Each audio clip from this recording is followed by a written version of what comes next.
Kaum muslimin wal muslimat rahimakumullah. Pembahasan berikut adalah mengenai adab orang yang berpuasa dan hal-hal yang dimakruhkan bagi orang yang berpuasa. Sebenarnya adab puasa itu banyak, tetapi kitab ini meringkas kepada beberapa hal saja. Yang pertama adalah ta'jilul fitri, menyegerakan berbuka jika telah pasti tenggelam matahari. Kalau seseorang masih menduga-duga tenggelam matahari lalu kemudian dia berbuka, puasanya batal dan orang itu wajib qadha, mengganti. Oleh karena itu harus dipastikan tenggelamnya matahari, yaitu masuknya waktu maghrib. Setelah tenggelam matahari atau masuk waktu maghrib, tidak disarankan untuk melama-lamakan berbuka.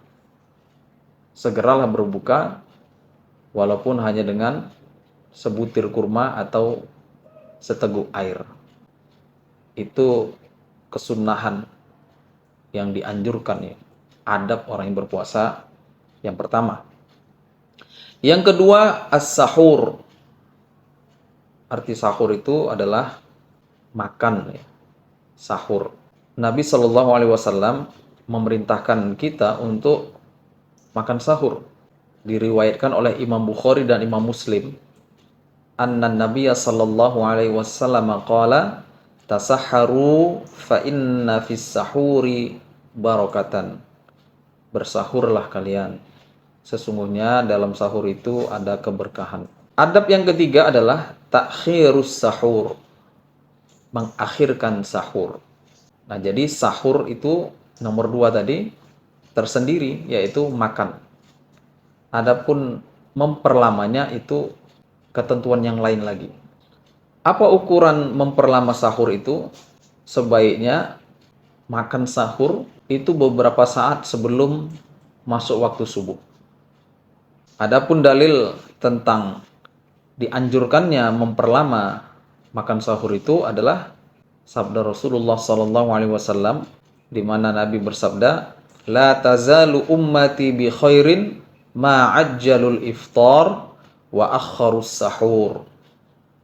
Umatku itu senantiasa dalam kebaikan selama mereka menyegerakan berbuka dan memperlama, mengakhirkan sahur.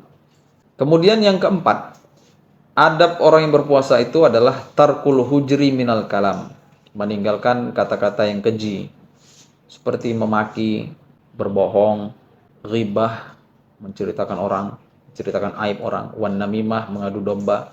Apalagi suasana politik kadang-kadang memancing kita untuk berbicara sesuatu yang kita tidak ketahui, tapi karena hawa nafsu tak mampu dikendalikan, akhirnya sering tanpa disadari keluar kata-kata makian, cacian, kemudian dusta, dan berbagai macam yang terlarang.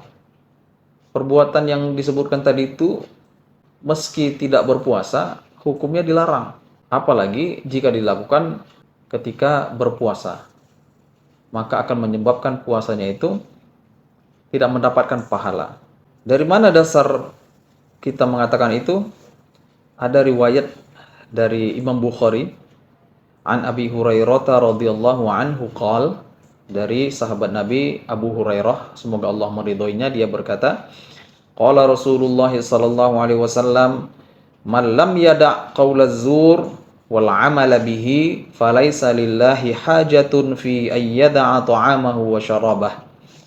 Rasulullah bersabda, siapa yang tidak meninggalkan kata-kata bohong atau tidak benar, wal 'amala bihi, dan melakukan perbuatan yang juga dusta atau bohong, maka Allah tidak punya hajat terhadap perbuatannya yang berpuasa, tidak makan dan tidak minum.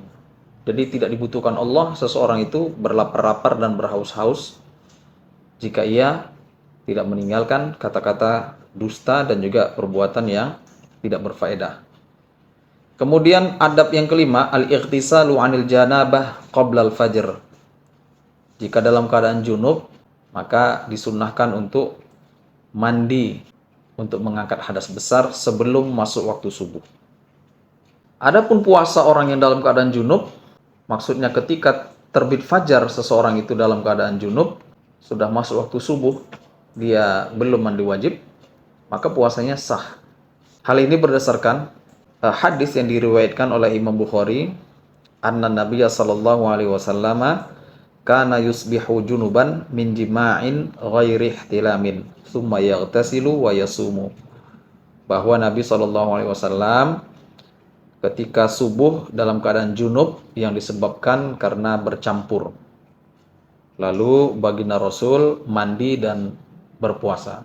Artinya puasa itu tetap sah meski memasuki waktu mulai puasa dalam keadaan junub. Tetapi dianjurkan untuk mandi sebelum fajar atau sebelum subuh. Yang keenam, tarkul hijamati wal fasdi. Tidak melakukan bekam. Kalau bisa dihindari berbekam.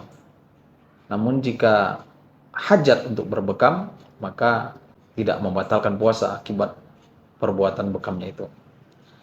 Kemudian yang ketujuh, ketika berbuka membaca doa Allahumma laka sumtu wa ala rizqika aftartu. Dhahaba adh-dhama'u wa batallatil uruqu wa thabatal ajru insyaallah. Ini bisa dibaca dengan kalimat seperti tadi. Dalam kitab ini begitu tertulis. Tapi kalau seandainya seperti yang sudah kita hafal biasanya, Allahumma laka sumtu wa bika amantu wa ala rizqika aftartu bi rahmatika ya arhamar rahimin. Silahkan, karena itu doa boleh ditambah juga tidak mengapa. Kemudian adab yang berikutnya adalah ayyufattiras shaimin, memberi bukaan orang yang berpuasa. Bahkan Rasulullah mengatakan siapa yang memberi bukaan orang yang berpuasa, dia akan mendapatkan pahala semisal dengan orang yang berpuasa itu. Kemudian yang ke-9 adalah kasratus shadaqah, banyak bersedekah. Inilah beberapa amal yang disunnahkan bagi orang yang berpuasa. Adapun yang dimakruhkan adalah meninggalkan apa yang disunnahkan bagi orang yang berpuasa tadi.